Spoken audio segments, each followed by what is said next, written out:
Assalamualaikum warahmatullahi wabarakatuh. Alhamdulillahirabbil alamin wassalatu wassalamu ala asyrofil anbiya'i wal mursalin wa ala alihi washabihi rasulillahi ajma'in. Amma ba'du.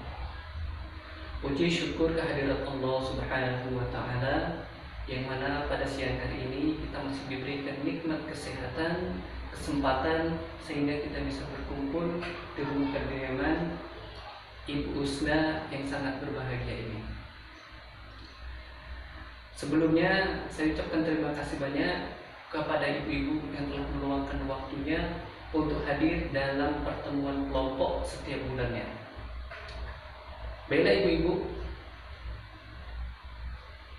pada pertemuan kelompok hari ini kita memasuki sesi keempat, yaitu membantu anak sukses di sekolah. Tentunya ada peran orang tua di sini yang dibutuhkan oleh anak. Sebelum kita masuki sesi yang keempat ini, saya akan mengulang kilas balik pada sesi yang ketiga bulan lalu. Ibu-ibu, ada yang masih ingat apa materi kita sebelumnya? Ibu Ana? Tidak ingat Ibu Ana ya? Ibu Susi, ingat apa materi kita sebelumnya? Iya, betul Ibu Susi. Memahami cara anak usia dini belajar. Jadi memahami cara anak usia dini belajar ini ada kaitannya dengan sesi keempat ini, yaitu membantu anak sukses di sekolah. Pada pertemuan yang lalu, apakah sudah Ibu terapkan? Belum ya Ibu? Ya belum. Jadi saran saya Bu, ini diterapkan Bu. Diterapkan oleh ibu-ibu. Apa perubahan yang didapat oleh ibu dan anak setelah melakukan kegiatan kita pada bulan lalu? Nah, pada sesi keempat ini ada 2 poin penting Bu untuk membantu anak sukses di sekolah, yaitu pentingnya pendidikan dan manfaat anak usia dini dan membantu cara bagaimana anak sukses di sekolah. Yang pertama, pentingnya pendidikan dan manfaat belajar untuk anak usia dini. Ini ada 2 sekaligus yang dapat bermanfaat, yaitu untuk siapa? Untuk anak dan ibu. Untuk anak, manfaatnya apa Ibu? Nah, kita lihat di sini Bu, ada beberapa manfaat untuk anak. Yang pertama yaitu dia akan terbiasa menjalani rutinitas sehari-hari. Jadi dia biasa kalau tidak sekolah dia bangun sampai siang, tapi kalau dia sekolah Bu, di pendidikan anak usia dini, dia jam 6 udah bangun. Jam 6 udah bangun, udah mandi, udah makan, jam 7.30 udah masuk sekolah, tapi jam 7.30 dia belum ada, dia udah sampai sekolah. Itu namanya rutinitas Bu. Yang kedua Bu, anak terbiasa mengikuti aturan. Karena apa? Karena diterapkan oleh guru dalam sekolah itu. Dilarang buang sampah sembarangan, itu aturan. Nah, yang ketiga Bu, manfaatnya apa Bu? Lebih percaya diri Bu. Anak kita itu lebih percaya diri. Di sekolah itu diajari bagaimana disuruh cerita pengalaman di depan. Jadi ditonton sama teman-teman yang lain Bu. Nah, dia menyampaikan apa yang disampaikan oleh anak kita Bu. Jadi dia itu sudah terbiasa mengasah mentalnya Bu. Jadi dia sudah biasa jadi percaya diri. Yang selanjutnya apa Bu? Lebih siap belajar di sekolah dasar Bu. Karena apa? Karena anak kita sudah sekolah Bu. Anak kita mudah-mudahan sudah bisa membaca, menulis walaupun belum lancar. Nah, sekarang apa manfaatnya bagi orang tua Bu? Yang pertama Bu, akan bertambah teman. Nah, akan bertambah teman ini Bu, sama-sama anaknya sekolah di situ. Ketika menjemput anaknya pulang sekolah, sebelum pulang sekolah sambil menunggu anaknya bisa saling tanya namanya Bu. Yang kedua Bu, bisa mempunyai luang waktu. Contoh anak ketika sekolah, ibu bisa pulang ke rumah, bisa memasak, bisa mandi, bisa nyapu dan sebagainya. Yang ketiga Bu, ibu punya waktu tambahan Bu untuk mencari uang. Nah, jadi kalau kita di Labuan Batu Selatan ini Bu, karena kita mayoritas di sini Bu sawit sama karet Bu, jadi kita ibu Bu kalau pagi bisa menderek sambil menunggu anak kita sekolah Bu. Nah, inilah Bu manfaatnya untuk anak dan ibu kalau anaknya ini sekolah di pendidikan anak usia dini.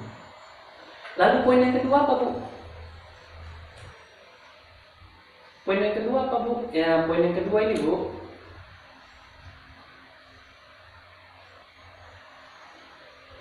cara menentukan bagaimana anak sukses di sekolah Bu. Nah, caranya bagaimana Bu? Inilah orang tua ini perannya sangat penting Bu. Kita kan semalam ada kan, masih ingat kan Bu? Ketika anak kita pulang sekolah Bu, kita tanyakan Bu, bagaimana cerita pengalaman di sekolah tadi? Apakah menyenangkan? Itu kalau bisa pulang sekolah itu kita tanya itu. Yang pertama, caranya bagaimana?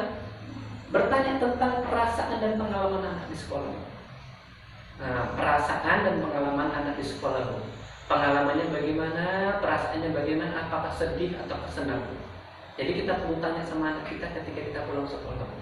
Yang kedua Bu, memberikan semangat dan pujian terhadap anak kita Bu.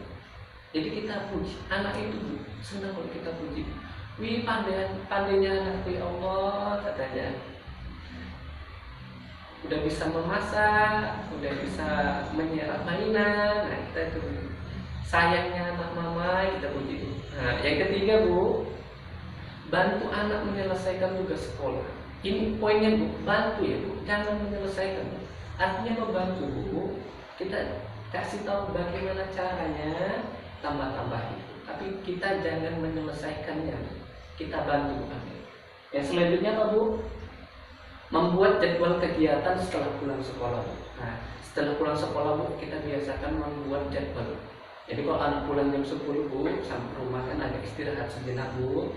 Setelah istirahat apa Bu? Nah itu tadi, menyelesaikan tugas sekolah anak kalau memang ada tugasnya Bu. Setelah menyelesaikan tugas sekolah apa Bu? Setelah itu baru dia makan. Setelah itu kalau kita muslim sholat Bu. Setelah itu baru tidur siang. Kita buat jadwal sebaik mungkin untuk anak kita, karena kita mau membentuk anak ini kita ini sukses. Mungkin dari materi ini Bu bisa saya simpulkan Bu, intinya Bu, walaupun kita sebagai orang tua itu, maaf cakapnya, tamat SD Bu, tapi kalau bisa itu Bu, anak kita itu harus sarjana. Itu aja ya Bu ya. Nah nanti kita masuk sesi pertanyaan Bu. Mungkin ini aja Bu yang bisa saya sampaikan. Lebih dan kurangnya saya mohon maaf. Saya akhiri. Assalamualaikum warahmatullahi wabarakatuh. Baik, itu tadi pertanyaan Ibu Susi. Ibu Susi tadi bertanya, anak Ibu Susi ini sering terlambat untuk bangun di pagi hari. Bagaimana cara mengatasinya? Nah, ada ibu-ibu yang ingin menjawab sebelum saya jawab? Ya, Ibu Aisyah. Ya, baik, kita kasih tepuk tangan untuk Ibu Aisyah. Ya, itu tadi dari jawaban dari Ibu Aisyah, bahwasannya memang betul. Kalau anak sulit untuk bangun pagi Bu, kita lihat Bu, dia jam berapa tidurnya ketika malam hari Bu. Kalau sempat anak ibu tidurnya jam 11 Bu, otomatis kalau pagi itu bangunnya malas Bu.